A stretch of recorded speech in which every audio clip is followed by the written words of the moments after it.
All right, guys, so finish off with a rapid reaction. A lot of topics, a little bit of time. Let's go, Drink.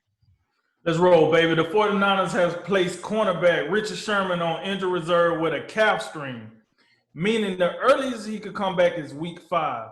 Jay, how do you see this affecting the 49ers going forward? Well, it potentially could be a very big deal. Number one, I've told you, been pretty consistent in this offseason. I thought the 49ers they're a little thin at cornerback. And then, calf strains, you got to be careful with those. I mean, we look no further than the recent Kevin Durant injury that he suffered in the NBA Finals. So I expect the 49ers to be very cautious with him moving forward. You don't want to bring him back too soon and have him maybe turn into something bigger. But it's going to be something they're going to have to deal with. I think it's going to put more pressure on that vaunted front four to get pressure with their back end being somewhat compromised. On Tuesday, LSU football coach Ed Orgeron said that most of his team has contracted COVID-19. What was your reaction to that news? Tell me something I don't know. I think a lot of these guys have probably caught COVID 2-3 times, just didn't know it. I think Ed Orgeron was honest. He was very open and transparent about it because here's the thing. They might have caught it and did the 2-week quarantine, just didn't know. So it is what it is. Like I said earlier, you have the prime group for the fight off this virus. And this is evident. Like, half his team caught it. They probably went, quarantine, came back to practice. So it is what it is. So, listen, shouts out to Ed Orgeron for being honest with everybody. Major League Baseball has announced the 2020 World Series will be played in the Texas Rangers' new stadium in Arlington, Texas. And that precedes the playoff series will also be played in a bubble site. Was this the right decision? I think so, and even like I said in the last segment, even though the baseball they're kind of having a little bit smoother sailing with the schedule and less positive tests, postponing games. I think you get to the playoffs, and we've seen how well the bubble has worked for the NBA. I think it's a good time for the playoffs to pull everybody in, create a real safe environment to where you leave nothing to chance. That way, you don't want to be postponing playoff games. So I think it's a good move. Bears wide receiver Allen Robinson is unhappy with his current contract, but refutes reports that he has requested a trade. How you see this situation unfolding? Well, I'm going to tell you right now, if Mr. Trubisky keep playing the way he playing, and then you bring in Nick Foles and he don't give you anything else, I see him just opting out and just saying, listen, I'm just going to take it to the crib and we'll figure this out next year. Because it's just like, bro, I'm out here trying to play. How you not going to pay me, but you're going to sign 10 tight ends? This is ridiculous. This is downright ridiculous. So I think Allen Robinson has all rights to be upset about the fact that he hasn't got an extension. But if he say he didn't ask for a trade, I guess I'll take his word for it. The Raptors have signed reigning coach of the year, Nick Nurse, to a multi-year extension. Your thoughts? Well, I mean, it's definitely deserved it. 2 years, rookie season of the head coach. They win the NBA title this year. He exceeds all expectations without Kawhi Leonard, wins coach of the year. So nothing with respect to him. I think they got their coach for a long time. I mean, it could be got a great GM coach combination up there with Masai Ujiri. That franchise looks to be in good hands as long as they want to have him there. Georgia coach Kirby Smart will likely wait until the season opener to declare his starting quarterback after projected starter Jamie Newman opted out due to COVID-19 concerns. Who you got starting their first game, Drink?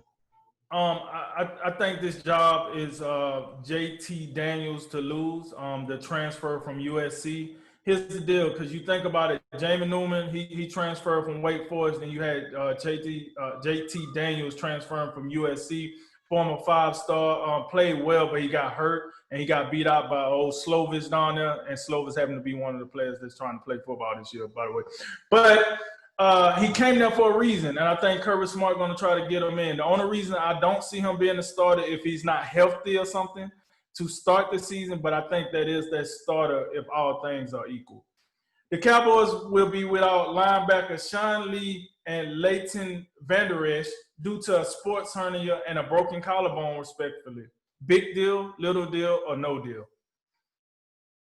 You're muted, Jay. Yep. Whoops.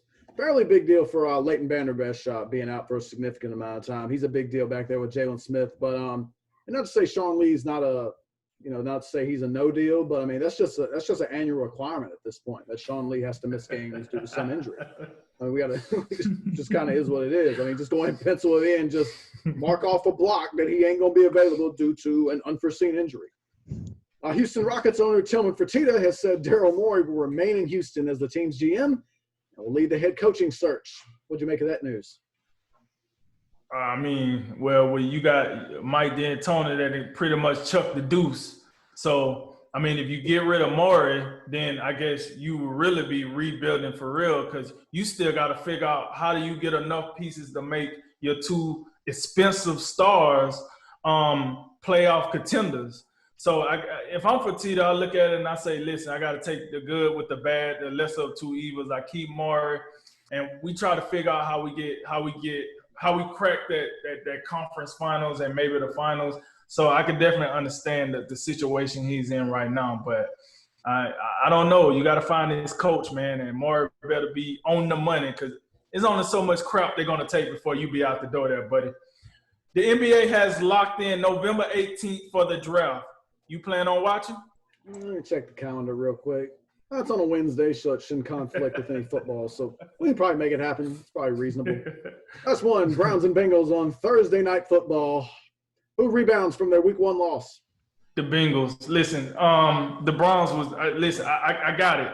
I got it. It was the Ravens. I got it. But like you said earlier, you out here flailing around on special teams.